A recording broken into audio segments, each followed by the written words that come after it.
So Dolphin Living is the brand name of Dolphin Square Foundation and its subsidiary entities, and it is that brand that is known for providing affordable housing in and around Westminster.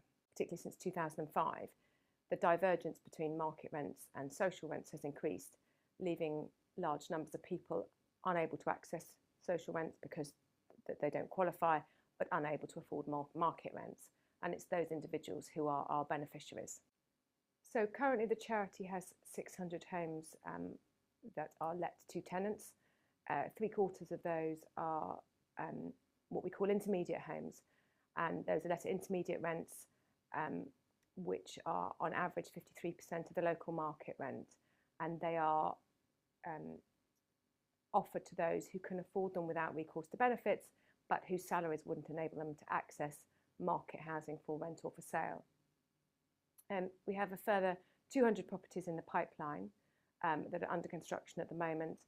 The majority of those we are building ourselves, and a number of them it's a forward purchase from another developer. And we are continuing to look for more units and more sites so that we can develop more affordable housing, again, primarily let as intermediate housing, and our target is to have 1,000 homes by 2020. The portfolio currently comprises 600 homes in and around Westminster.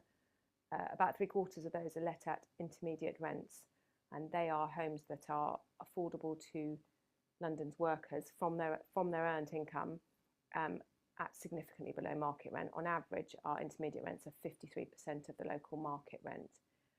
We've got a number of properties where there are new builds and there is a restriction in the planning agreement which sets the rents, and we have a number of properties which are older stock where we acquired them with existing tenants, and as those properties fall vacant, we continue to let them at affordable rents.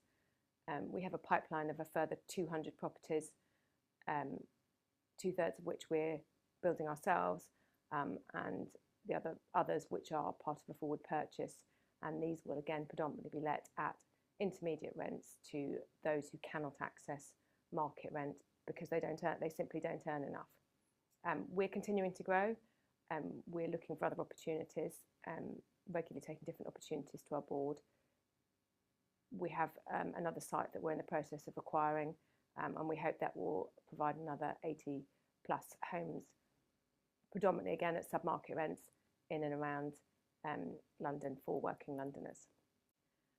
We've chosen a retail charity bond to support our growth plans because the flexibility that it gives us in terms of what we can do with the assets, particularly because the retail charity bond has a covenant, which means we have to provide unencumbered assets rather than secure assets to the bond, and that gives us more flexibility than traditional mortgage finance.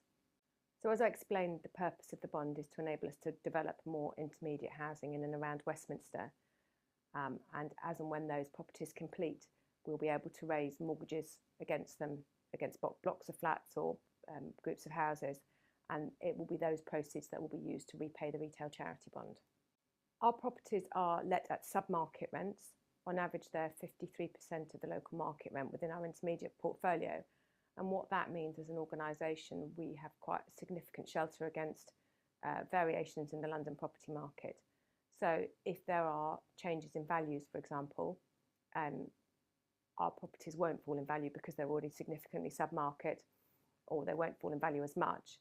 And the same goes for rents. If rents come down, our rents are still cheaper than the market rent. And so for both rents and values, we're sheltered against fluctuations in the London property market.